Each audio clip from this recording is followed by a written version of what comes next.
時間ある？大丈夫なの話。来週パーティーがあるの。友人と家族を招待したい。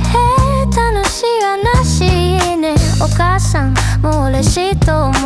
何があったの教えて。ちょっと話したい。ねえ聞いてくれる？ちょっと相談。あなたと私は本当に仲がいい。今日は一緒に行く？別々がいい。じゃあ話して相談しましょう。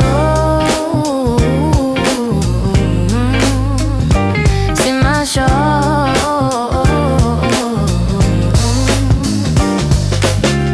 お土産を誰に送る？親切な先輩と後輩に紹介してくれた知り合いだから。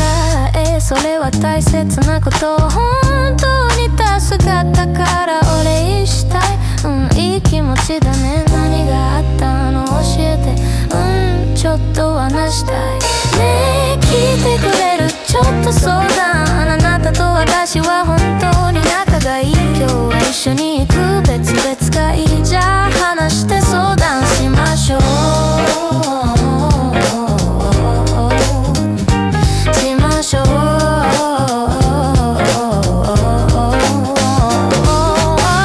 家族にも相談したい。お父さんは何というか別々一緒。どちらがいい？大事なことはずっと仲が